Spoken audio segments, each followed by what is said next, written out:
iPhone 13 on us for every customer. Current, new, everyone. To show the love.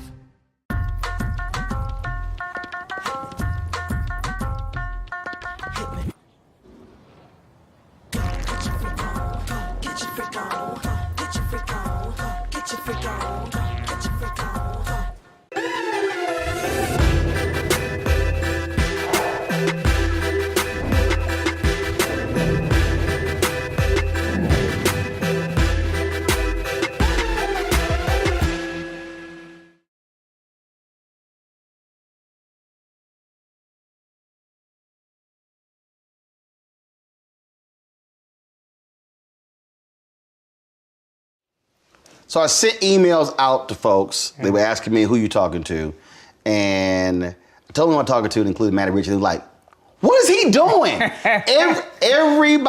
everybody who I said, who I told I was talking to Matty Rich, they all went, what is he doing? Is that right? People Really? like, I haven't heard his name. What is he doing? I'm like, well, I said, that's what we gonna talk about. What you been doing?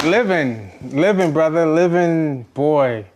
How do I even start that statement? Because I've been living in Europe. I've been producing and directing video games for a number of years. A lot of people don't know that after the Inkwell that came out, now Inkwell is what you call a classic, right? You know, classic black cult film. That's what I call it. Yes. But when it came out, Roland, just real talk. Well, I remember. I got a lot of flack for making that movie, which is now, you know, thought as one of the, you know, great African-American movie. But the time that it came out in '94, we were still doing, when I say we, Hollywood, was still doing hood movies. Right. Still doing urban movies. And I made the choice after Straight Outta Brooklyn and the big success after that I didn't want to do that. Like, I didn't want to do another hood movie. And I got offered a lot of movies. Right. And I sat down with my team at the time and I said, I want to do this movie about African Americans on Martha's Vineyard, African Americans with money. I didn't grow up with money, but I just love that perspective as an artist. And then African Americans who are Republican and a Democrat, and they come together on the summer. But also African Americans who were Black nationalists and Africanists compared to African Americans who were not. So you had basically what you actually had was all of Black America coming to fusing together in this movie. Yes, and so that is what, as a young filmmaker, what excited me about that movie. And when I made that decision, some people thought, oh man. You got ripped. Let me tell you, bro, when I made that movie, I remember a pre-screening. And Jeffrey Katzenberg was a great man. He was the head of a studio at Disney at the time. And he said, I was backstage at this event, and he says, Matty, this is gonna be the little movie that could. They don't understand it in 1994. He says, don't worry, this is gonna do well for you. But this is a different time, right? And so I didn't understand that when he said that to me. Because when you have a success like Straight Outta Brooklyn, where you just, like, you know, as a young kid, myself, break through the structure of Hollywood, and you do something on a magnitude with that kind of response, there's some pressure that comes with that, right? And there's some pressure of that second movie, your sophomore movie. In Hollywood, there used to be something called the sophomore jinx, right? So your sophomore movie, you better come out really swinging hard, right? Or your jinx. And what I was told after the Inkwell, we had such a great time making the movie with the cast and everyone, that when it came out in the top 5 movies of the week, right? So that was good, right? It did well. Opening weekend.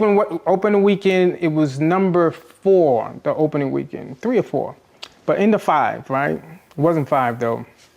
And I remember, like, okay, great.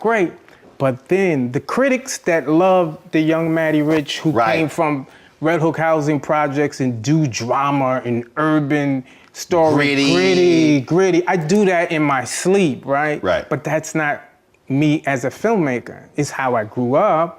I can tell those urban gritty stories, but I wanted to do something more unique. They wanted to box you in. Absolutely, absolutely. So after that, after the inkwell, I was told, you know what, Matty, you are in director's jail. That's what they told me. After 2 movies? After 2 movies. After 2 movies, they told me you are in director's jail. I never knew. I know jail, right? I know prison, right? But I never heard the Hollywood term director's jail. So my agents at the time told me, Roland, and they explained what director's jail is. That means that the way that you get out of this rut is to write your way out. That means write an original script, write somebody else's script, and we'll attach you as a director. That is your way out, right? Because Hollywood is not calling. They're not calling after the inkwell. They weren't calling, right? And it didn't help with a little beef I had with Spike Lee back in the day. That didn't help anything, right? Right. Yeah, Silly beef. Yeah. That didn't help. And that was all about him learning the craft, everything, and you were like, man, I ain't gotta do all that. Right. And look, I was 19 years old, right? And when feeling your oats. When you're 19, you're like, man, who the hell you? Like, I blew up, I killed it. Right. Man, I ain't gotta learn this stuff. Right. But I'll say this: now that I'm a teacher, an instructor, Spike was right.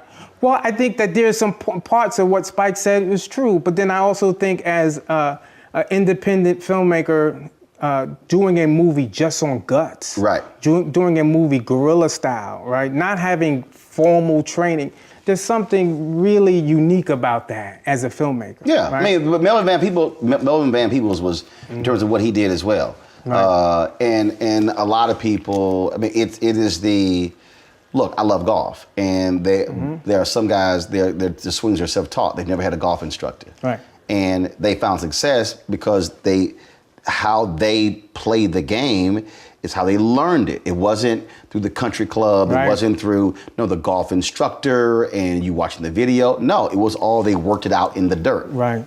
Yes, and so, but there's 2 sides to that. I see both sides, right? As an older statesman filmmaker, right?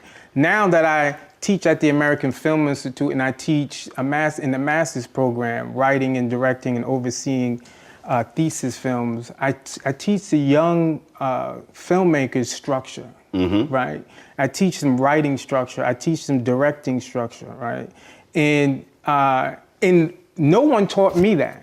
I learned this by just on-the-job training. Right. In the years of being in the business, in this writing projects, writing the Tupac Shakur project for HBO that I was set to direct, and writing a project for Whitney Houston, the great late Whitney Houston, called Subway Scholar. I wrote that for her for Showtime.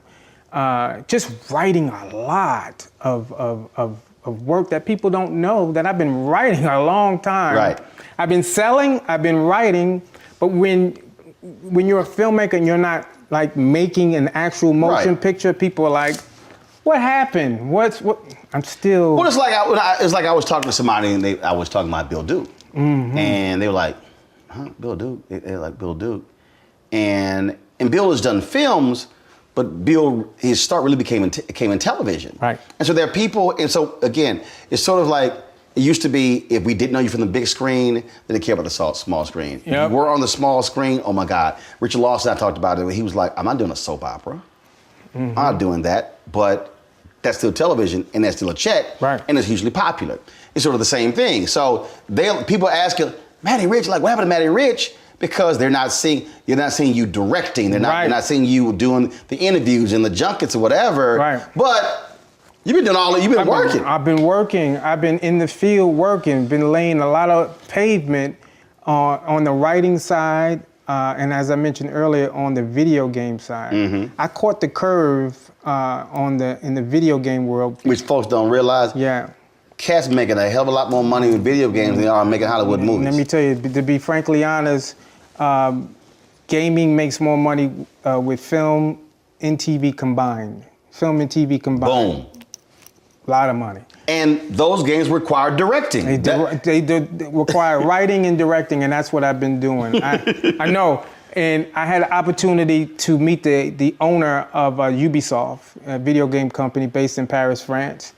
And the owner asked me if I would help out on a street racing game that they were having issues. I said, hey, you paying? He said, yeah, I'm paying. I want you to come to Paris and we're gonna put you up. It was supposed to be for 2 weeks. And Roland, when I walked in to this game development studio, I've never seen a game development studio. And I saw 200 artists on one floor. Everyone was behind computers and each artist had a team leader. There's a engineering designer, character designer, all team leaders. And the head guy introduced me to all the team leaders and he said, this is your crew. Write the story, fix this game, and see if we can make this work. I was supposed to be there only for a couple of weeks just to lay out the structure. I wind up staying there almost 2 years. Dang! Yeah. Je parle un peu français, I speak a little French. And I ran the entire game development team in Paris, France. Took over all the artists, brought on Lorenz Tate to do voiceover talent, rappers, singers, all that sort of stuff. And I retitled the game 187 Ride or Die, and it was released on all platforms. And I also ran a team in Hong Kong. I also ran a team in Seoul, Korea. I've been working, brother, on the gaming side. And then I wanted to, God talked to me, and I got the word, like, you have to share your gift with people. Like you can't just hold this in. Right.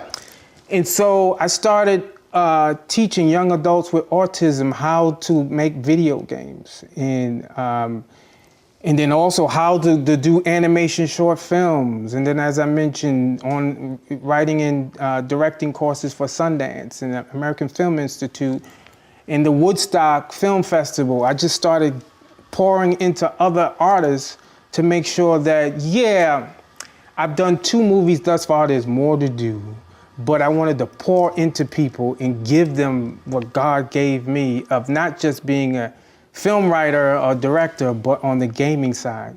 Because I always tell young people, when they see someone who looks like me in the gaming world, they don't know somebody who makes games, right? They play Madden, they play Call of Duty, and I know all the people behind these brands because I speak at conferences, and sometimes I'm the only brother at the conference. So I always tell young kids, and adults too, if they're into the gaming world, making a video game is very similar, and writing a video game is very similar to writing a film. It's the same structure.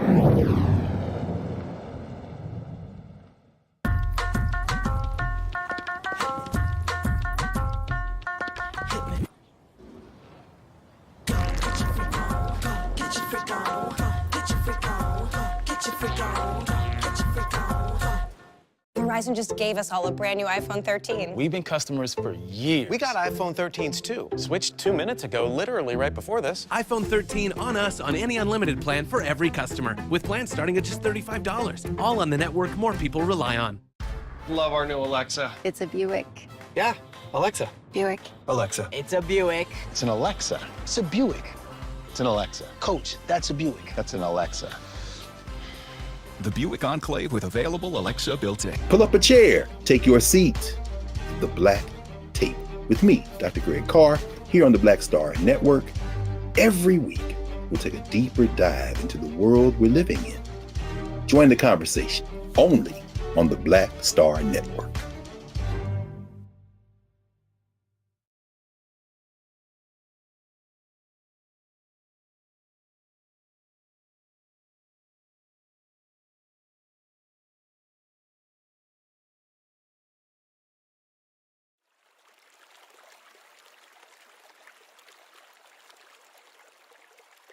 I went to a communications high school, Jack Yates High School in Houston, Magnet School of Communications. Mary Waits was our television instructor. And when we would watch movies, she would force us to watch the movie to the end. Not the end of the movie, the very end. The end where they tell you the camera that was used. Panavision, all that. Minutes watch credits. Because she said that's how the movie was made. That's she right. said there is no movie. So she says you have to have an appreciation of that. Yes. And the average person doesn't understand this system that's behind this. The jobs that are behind it.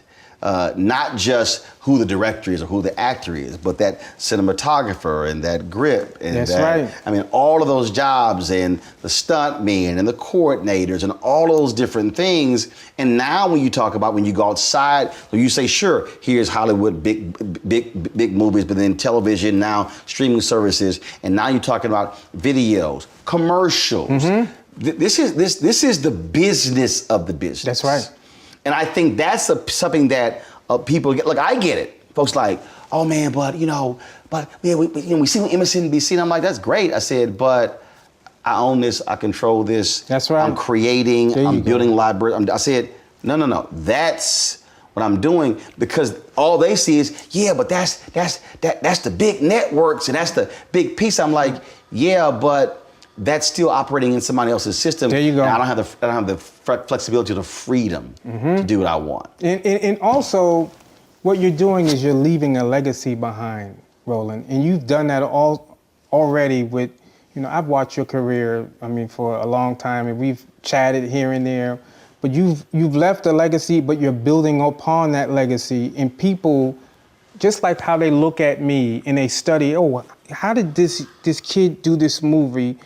Raised in one of the toughest housing projects in Brooklyn. How do you do not a 16 millimeter movie, not a video camera movie? This is a 35 millimeter motion picture, just like Warner Brothers and they all do. How do you do that without backing from some big organization or big VC? It's what you're doing with the community. It's going directly to the community and say, believe in my vision, believe in this, because this is not just for me, it is for us. Yep. So that's what you're doing. You're paving a long path where people, mark my words, just like Jeffrey Katzenberg told me about the Inkwell, that this will be a movie that will do very well. It wasn't well received in '94, but when people know that I made that movie now, they're like, oh, and I'm like saying to myself, wow, the wisdom of just paving a path, and it will catch up. It was Robert Townsend with 5 Heartbeats. Yes. And he thought that was going to be his opus, and it was in how they marketed it. It was awful, which also, again, business of the business. Yes, sir. And people have to learn. You can make an unbelievable, fantastic film, but they can screw up the marketing and no one sees it. Gina Prince Bythewood had me in Beyond the Lights. Yeah. And as someone, and not just because I was in it, I really believe that they screwed that up by trying to market like The Notebook as opposed to what it was. That movie should have been that should have been as big as Against All Odds. Yeah, it's beautiful movie. It was an amazingly shot soundtrack, unbelievable acting, but how they tried to market it caused folks to say, yes. And then when it came out on DVD, and then when it came out on cable, people were like, oh my God, this is an amazing film because how it was marketed. And that's the thing that now I think the Hollywood system they do that better now. Well, because social media is forced. Yes, exactly. I mean, the previous system, and that was a piece. You said 94. Right. They controlled everything. So you didn't have social media. No. You couldn't go direct. Right. You couldn't, okay, you know what, y'all screwing this up, I'm gonna do this here. So you couldn't do that. And so they controlled all of it. And so that whole point where you said, this sophomore jinx is they control the narrative. Yes. Where I couldn't directly talk to the community, talk to people and say my point of view and my side of the story because there was no social, right? So it was like, okay, well, you didn't earn what we expected you to earn in our eyes. Precisely. In our eyes. Right. But my thing is, if you look at the numbers, it's pretty good. Right, I'm sorry. It's top 5. How in the hell? It's pretty good numbers. I'm trying to understand. Exactly. Well, that's the same thing happened with Just Right. Oh. I love Just Right. Yep. But what happened was they said, we felt this was supposed to make this, and it didn't. And that actually shut down. There was a whole pipeline of black romantic comedies that were in the pipeline Completely shut them down because they said, "Oh, well, the artist just, doesn't want just right." And that's, but again, no, that's why I try to tell people is you can have great ideas, you can have your creativity, you can say I'm a wonderful content person, but if you do not understand the business of your business, you are going to be in for a rude awakening. That's right. In understanding business is important even for a filmmaker.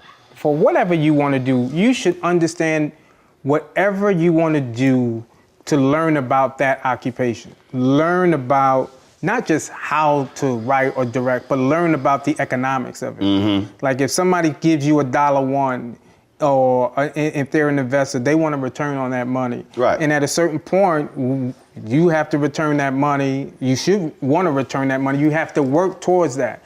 And when you actually make a movie, there's such a thing as, how are you going to actually sell this movie? Right. You can finish the movie, but are you going the film festival route? Is that look? When we published, I published 5 books. Yeah. And my wife had a book called "Fulfill the Art and Enjoy Balanced Living." So I edited the book, published it, we printed it. About 3 months later, I said, "Come with me." So we go into my office. I said, "What's that?" She's like, "What do you mean?" "Those are my books." I said, No. "What's sitting in the corner?" And she's like, "What do you mean?" I said, "It's $30,000 sitting in the corner." Yes, sir. Yes. I said, "You published a book. Great. They're sitting in boxes." That's right. I said, "They're not meant to sit in cases." Nope.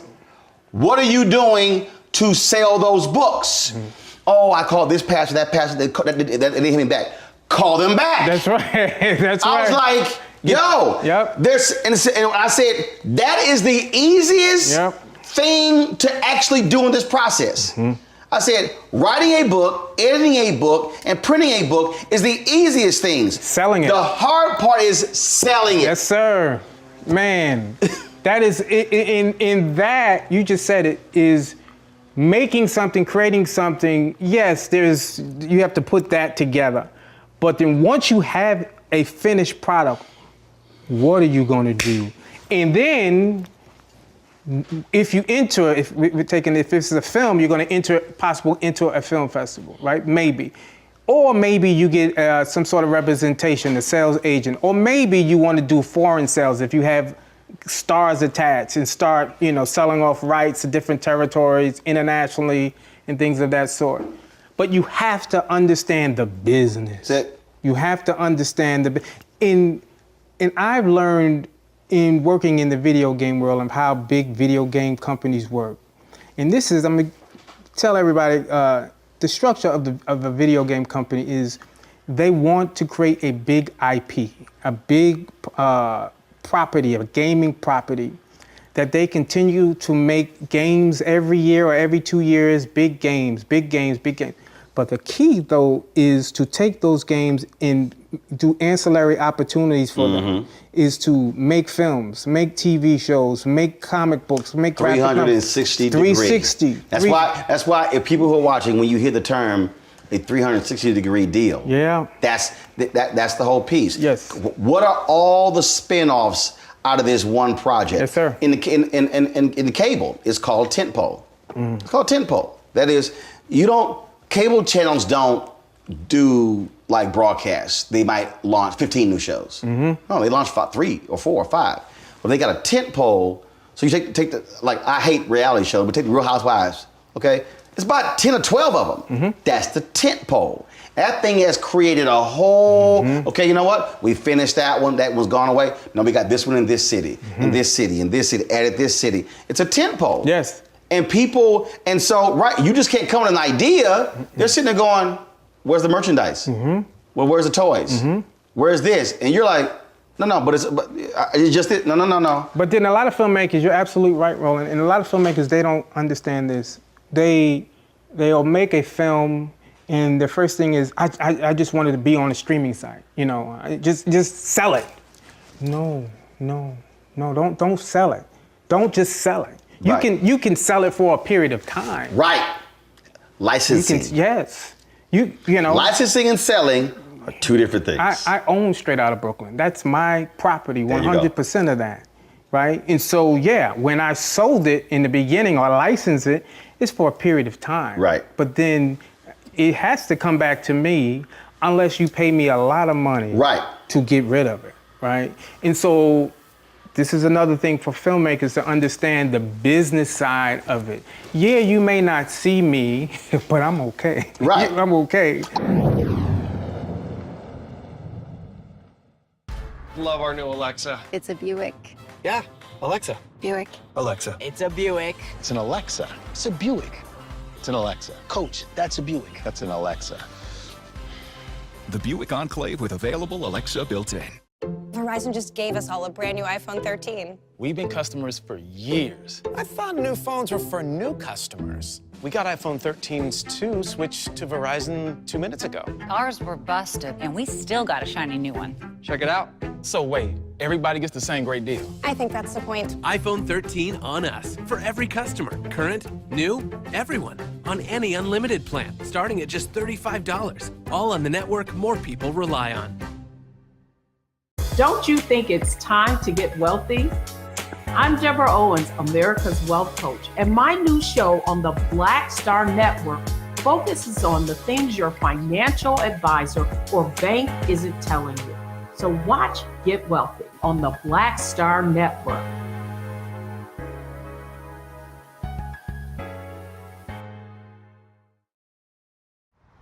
How about sushi? I just had sushi for lunch yesterday. How about tacos? Automatic emergency braking, one of 6 advanced safety features standard on every 2022 Chevy Equinox. Find new technology. Find new roads. Chevrolet.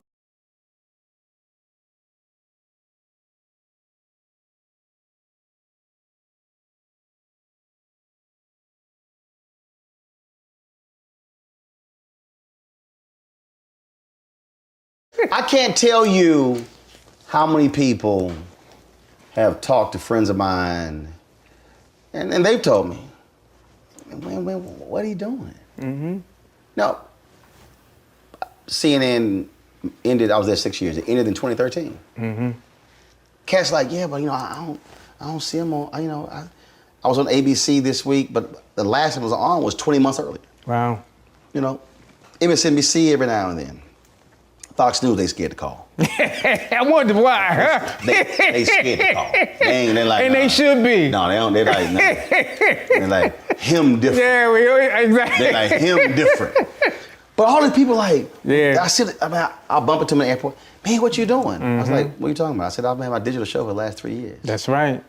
Oh, I don't see it. I'm going, I've been there 5 days a week for the last 3 years. Mm-hmm. And we launched the OTT network, Black Star Network. Mm-hmm. I said, and we're doing this, and we're shooting these things, we're shooting interviews, and we're doing this. And they're sitting here going, like, are you serious? I'm going, yeah. Yeah. I'm like, bruh's been working. Yes, yeah. But they only see the big things and not realizing I'm making more now.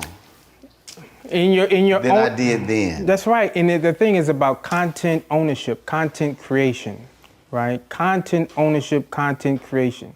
And I always tell filmmakers that, yeah, you could make a movie. Right now, you can make a movie on an iPhone. Yeah. You can make a movie on a red Steven Soderbergh has made 5, I think, on iPhones.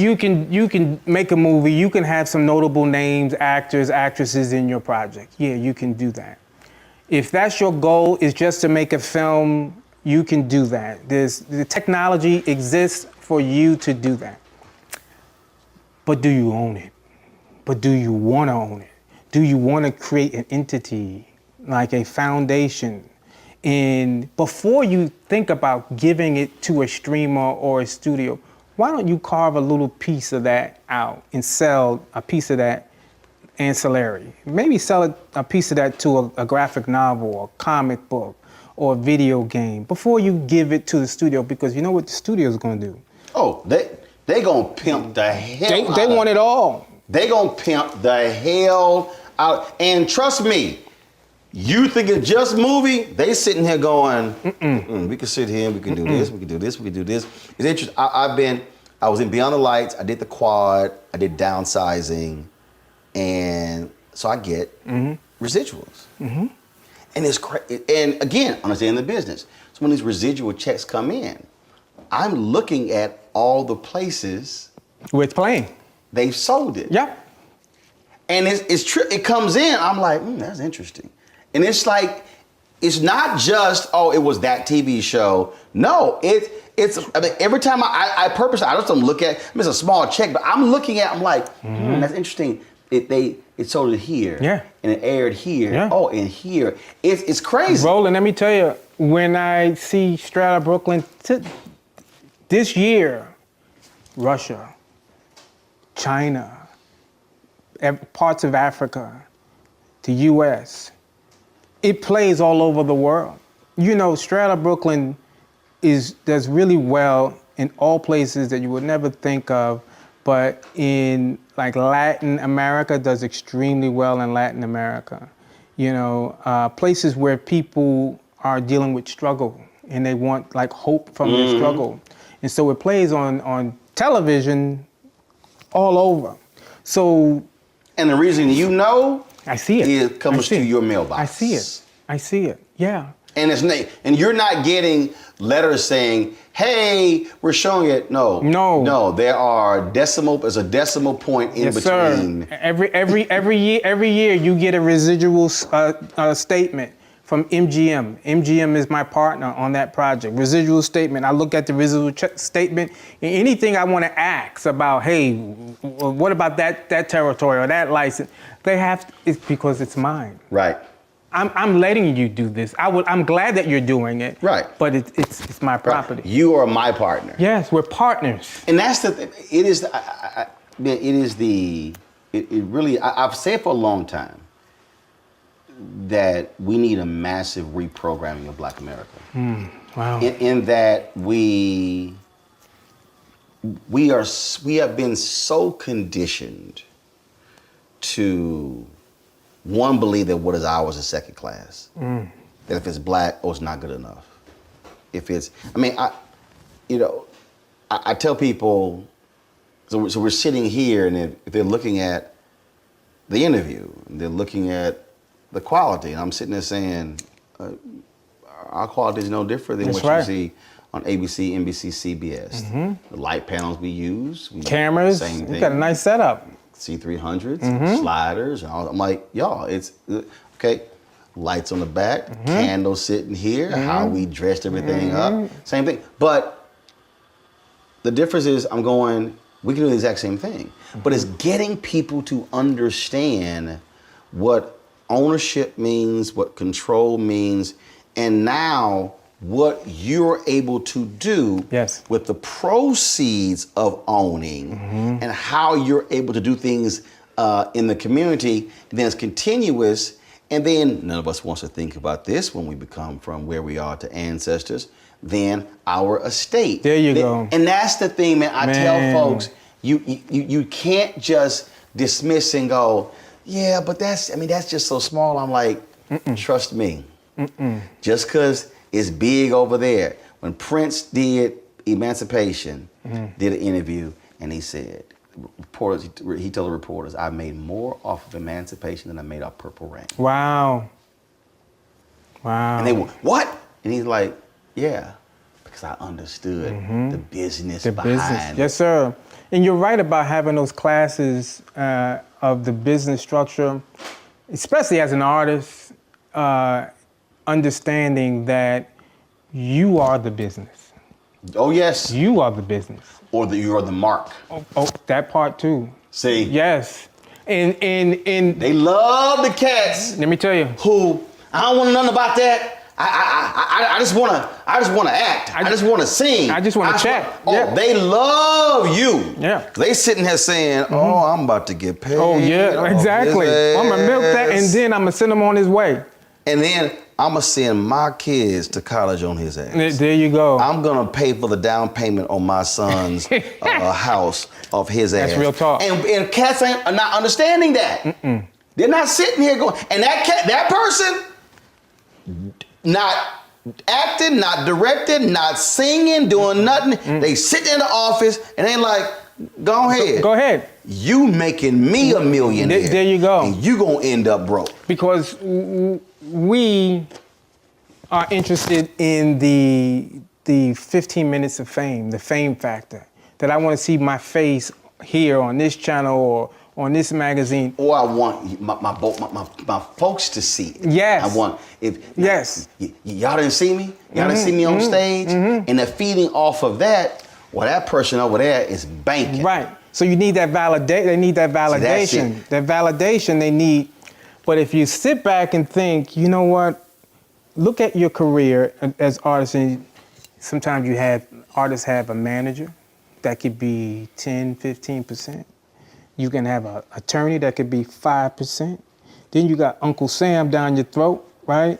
So also you got agent, business manager, yep, lawyer. Yep. 25% already walked out the door. Gone. It's gone. You ain't even, that's gone. Top tax rate's gonna be 39%. Yes, sir. If you live in California, you make more than $1 million, it's the millionaire's tax.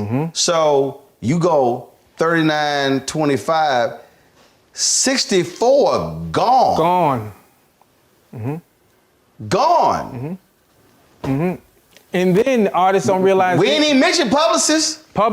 And then they got to deal with the high rent, the ownership of vehicle. I mean, it's just a lot. And so that's the business. It's the business, and artists need to understand that before you say I need this person and that person can help me, this and that. I'm living proof of being independent, and I still am independent. Right. From the beginning of my career. Yeah. Yeah, I did a studio movie. Right. But then the studio movie said, yeah. I'm like, okay. Right. That's how you feel? All right. I'm gonna do something. I'm gonna flip the script on you and then own what I do. See, that's how the reason I can identify with that is because that is also my career. In that, yes, I worked at the Austin American Statesman, the Fort Worth Star Telegram, 2 mainstream daily newspapers, but I still did stuff for black newspapers. There you go. I left there when we covered the Alfred P. Murrah Federal Building blowing up in Oklahoma City, and I actually led our team on the ground for the first couple of days, and really the next 2 days, I said, I can do this. I was 24. I said, I can do this. So I left to become news director, morning anchor at the radio station, running the operation. But even when I joined CNN, I never left TV One. Even though I was at TV One, I had other things as well. I did not, my whole deal was, I do not want anybody to control my money. There you go. But I also said, I don't want them to control my voice. So when CNN was like, yo, we ain't running that, cool, I'm gonna go over here. TV One, we're not running that. Okay, fine, I got my own thing. I refuse to be boxed in. So even now you talk about independent, that's exactly what it is. I could take this interview series and I could shop it. I could say, man, but now you have notes. No. Now, I want you to change the color scheme. Right, and we want a co-host too, by the way. I want to be shot different. Well, I want you. I didn't like how the questions were, and so can you make it? Can you do it this way? And so now all of a sudden it's all. I'm good. Yeah. I'm good. You know what? Yeah. But here's the piece. I'm content with who watches it. Yeah. I'm content with what we make, because I'm not sitting here going, man, I wish 10 million were watching. I wish I was getting 5 million for this project. No, I'm good. And see, and I can relate to that, because that's how I see myself in my career. Is, Roland, recently, it's been a while, but I got my first movie offer as the writer and the director of a major. It's been a long time, brother. And I had to sit back and I asked the producer who approached me on this, and he says, I saw you speak at the American Film Institute in the way that you speak and you spoke to the students. And I said to myself, yeah, I can get this director or that director, but he has a vision. And I've looked at your story and I've seen your journey, and it's a different journey than many other my colleagues in the industry. And I love them all. I look, when I'm living in Europe and Asia for a while, I love watching our culture, our films. But my journey is different. It's more on the independent side. And not saying that I'll never do a studio movie because I like that money too, right? But it depends on the project. It depends on the piece. And I look at my career and I say I've done two movies, but two of the most popular movies that do extremely well for me. And yes, who wouldn't want a catalog of 7 movies or more movies? Yeah, there's more movies to do. But as an artist, and I tell artists this, you have to keep yourself open for other opportunities to come. Because if I was closed-minded when the CEO of Ubisoft and I talked and he said, hey, would you go to Paris? If I was closed-minded and said, nah, I'm waiting for my next movie. Right. Or not just closed-minded, or I look at it another way, you want me to do video games? Right, exactly. Yes. That's... Right. Richard Lawson said that. He said when his agent came to him the first time and said, I want to do a soap opera, he fired the agent. He was like, what is wrong with you? He said, but a decade later, when it came, he had this iconic role and that is still remembered today. And he said people were walking up on the street and talking to him. He said it hit him like, wait a minute, hold up. Here I was fighting this thing. Because I saw that it was beneath me. Right. And that is it, man. I'll have these people who will say, man, you ain't nothing but a YouTuber. And I'll sit there and go, you know this dude over here makes $8.5 million a year on YouTube. Come on. Yep. So I'm like, you can sit here and call me a YouTuber all you want to. Right. Right. 8.2 million is 8.2 million. There you go. Now this cat over here on TV making $15,000 an episode times 22. Right, come on. Look at the numbers. Add them up. I'm just saying. So I'm like, you can say whatever you want to say. It's okay. You ain't on a network. Okay. No. I mean, but see, those people and those naysayers are people who have an opinion that aren't the artist, that aren't the brand builder. That is just the noise that comes with building a brand. But we also, though, have to see again when it came to me with the movie.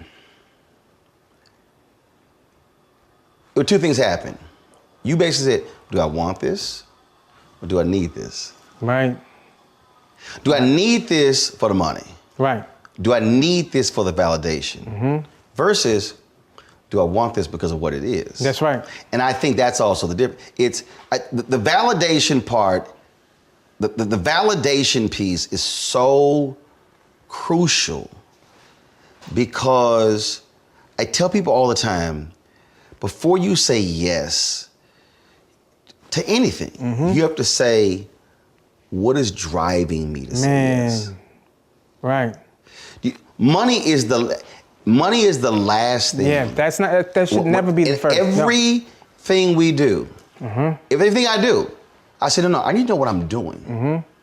What is it? Money is the absolute last thing I negotiate. So we got to go through all these things first.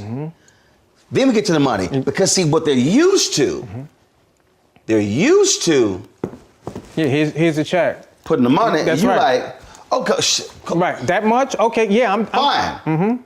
Without then asking, who's running this? Yeah. Who's controlling? How much say-so do I have?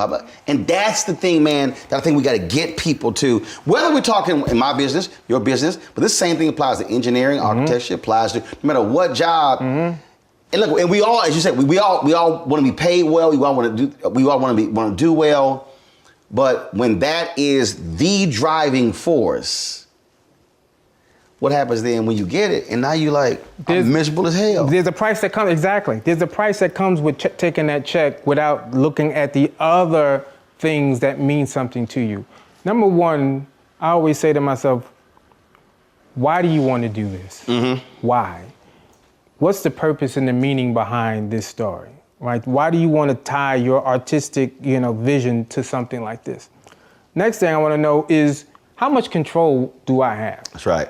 How much control? Because if I don't have a lot of control, and you, as the check writer, can tell me that don't work, this don't work, then do I really want to go down that road? Or what it actually tells me is, this ain't my project. This is really not, I'm just sitting in the chair. Exactly. It's really your project. Right, exactly. In some producers, when you have a name, a Roland Martin name, a Matty Rich name, you have some sort of, backstory behind that name, they will need that name for finances to bring that money, right? And so, they'll give you a nice little piece of it, but then they got the pie of it, but they'll use that brand. So to use the brand that I've worked so many years, I want to know what's in it for me. Yep.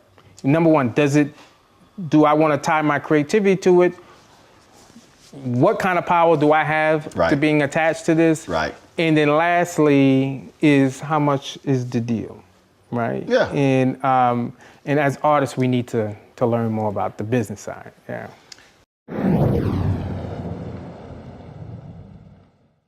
Love our new Alexa. It's a Buick. Yeah, Alexa. Buick. Alexa. It's a Buick. It's an Alexa. It's a Buick. It's an Alexa. Coach, that's a Buick. That's an Alexa.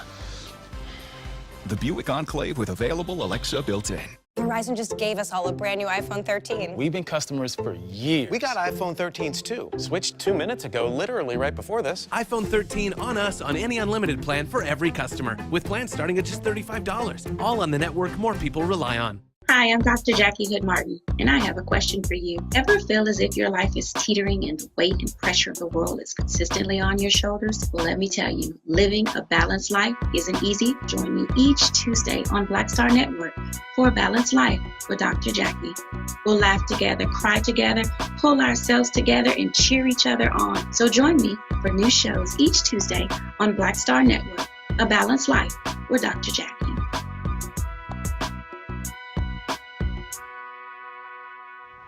How about sushi? I just had sushi for lunch yesterday. How about tacos? Automatic emergency braking, one of 6 advanced safety features standard on every 2022 Chevy Equinox. Find new technology. Find new roads. Chevrolet.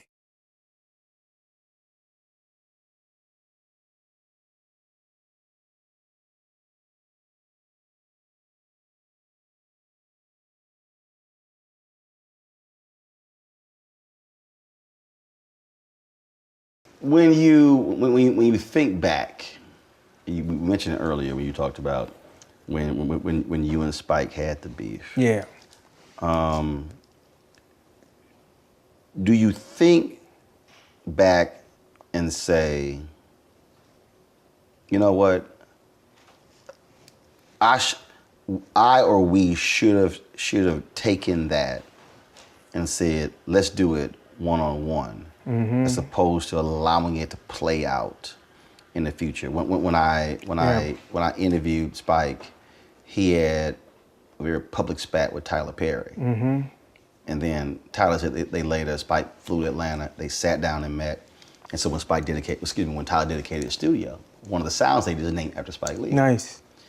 And I think that's also the deal as well, recognizing that, you know what, I'm not about to participate, about to give them clickbait.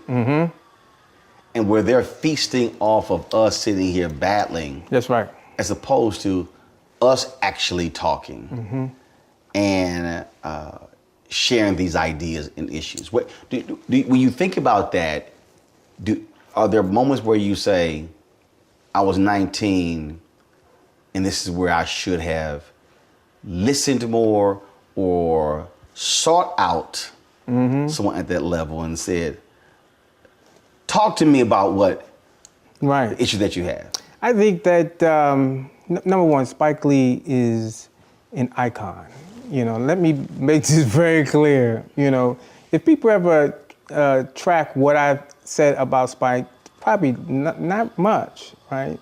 The crazy thing is, Spike and I have only met twice. Really? Only met twice. But people ask me about Spike Lee all my life. And being a 19-year-old film, I'll tell you even the 2 times that I met him. The first time was, I was at the premiere of, I think it was Jungle Fever, with Miles Davis. And then Terry Williams, my publicist, so she set us up to meet. So I met him. I have a picture with me, Spike, Miles Davis, and Mario Van Peebles, right? It's the first time I met Spike. The second time I met Spike was we were at this post-production facility. And it was just one-on-one. And of course, as a filmmaker, who doesn't admire Spike Lee? I'm born and raised in Brooklyn. He's born and raised in Brooklyn. He started indie? I started indie, right? And so I was 19, I was full of vigor, I was the Brooklyn, filmmaker. And of course, when you get older, it's like, this is a statesman, right? This is somebody who, he was in his mid-30s at the time. But somebody that I looked up to. Of course, I looked up to Spike Lee. Of course, who didn't? I mean, he's a genius. But then also, I was this kid from Brooklyn, right? That felt like, give me my damn respect. I made this, this creative art, right, that people are responding to. And it would have been great if we had the opportunity to sit one-on-one. But I've never, there was another time, there was another time where we were on the cover of the New York Times Magazine. It was me, Spike, great late John Singleton, Mario Van Peebles, the Hudlin brothers, Ernest Dickerson, and Charles Lang. It was the only other time I saw Spike. After that, I've never seen the brother in 20-some years.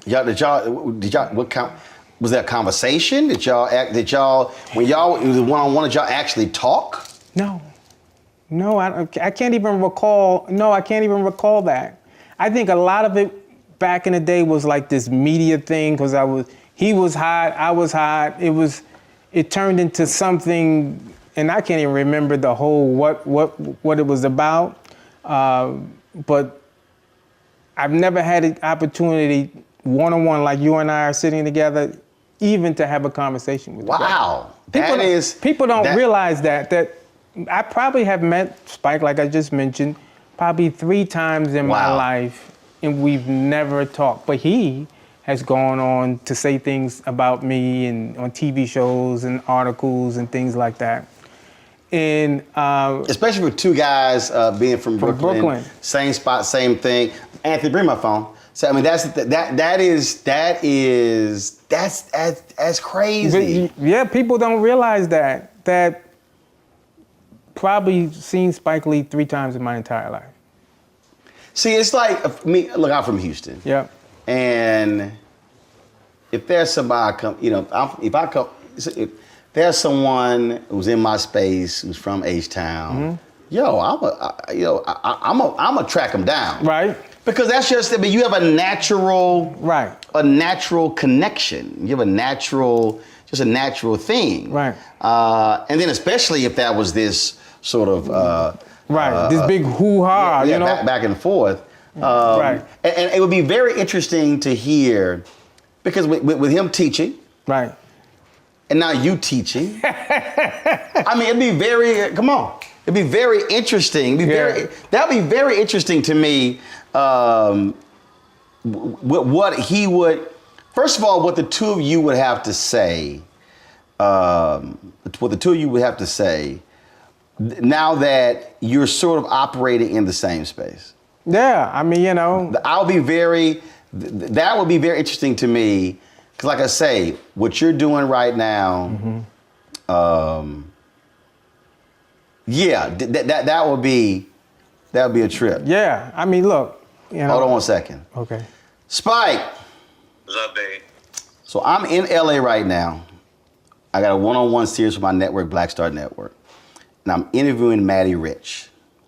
What's going on, and brother? Matty Rich said, in all of these years, y'all have never actually sat down for a one-on-one, just learning, because now he's teaching. And I said, really, 2 cats, Brooklyn, independent? And I said, how? Now he's singing your praises and everything. I said, how? Well, let me just say this, that. Well, y'all gonna sit down and no, I just told him, I said, it'd be amazing. I said, just to be able to chat and trade notes. Well, he knows my office is. Hey, I would. He right here. I would love to sit down and talk, but it's been a while, and it's a pleasure to hear your voice, brother. Yeah, same here. Well, I'm in the same place, Fort Greene, baby. Yeah. Well, I'm a firm believer in people talking. I just think, again, because it will be great for with him. What you say, American Film Institute? Yeah. When you teach it as well, man, y'all two now teaching, and the stuff he was telling me what he's doing with video games is crazy. Doing the video games, so. And so I would just say this. It was good, brother. Good to see you. Hey, I'm doing good, man. I'm in LA. I'm in LA, but I was living in Paris, France for a number of years. You know, doing. Je parle un peu français, bro. Je parle un peu.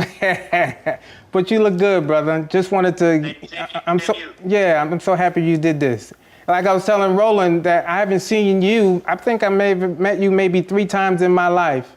But you've always been, somebody I've looked up to as a young filmmaker. So I want you to know that. I appreciate it. And also get Roland, give me my number, okay? Email. I'll give it to you. All right, we'll do. All right? All right. Let's get up. All right. My brother, love to see that happen. Always good seeing you. And you're looking clean with the gray. No more cheat. Huh? No more cheat. Beat the Red Sox. No more cheat. Beat the Red Sox. All right, baby. All right. I'll holler at you. All right. Later. That was nice, bro. We gonna hook that up. Yeah, that was. I appreciate that. Go hook it up. Man. I'm gonna see his email, send his number. Yeah, I appreciate that, bro. That's a big moment, man. That was like, man, that was good. Got me all choked up. That's good. Well, I'm all about connecting. Appreciate that, bro. All about connecting. It hurt me as a filmmaker to he's always been an idol, but thank you, bro. Well, I want y'all to talk. Yeah, appreciate it. Matty, I'm glad we finally got a chance to sit down and chop it up, baby. My man. Appreciate it. Man, that's love, bro. Thank you. Thank you, problem, Roland. baby. Meant a lot. How about sushi? I just had sushi for lunch yesterday. How about tacos? Automatic emergency braking, one of 6 advanced safety features standard on every 2022 Chevy Equinox. Find new technology. Find new roads. Chevrolet. It's time to be smart.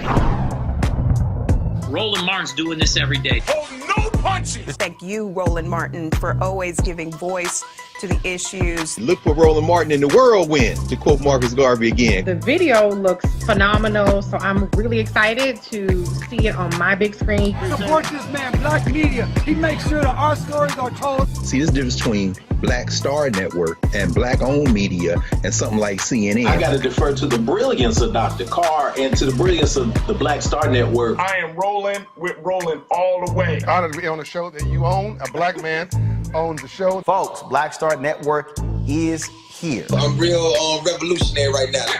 Roland was amazing on that. Stay black. I love y'all. I can't commend you enough about this platform that you've created for us to be able to share who we are, what we're doing in the world, and the impact that we're having. Let's be smart. Bring your eyeballs home. You can't be Black-owned media and be scared. You dig?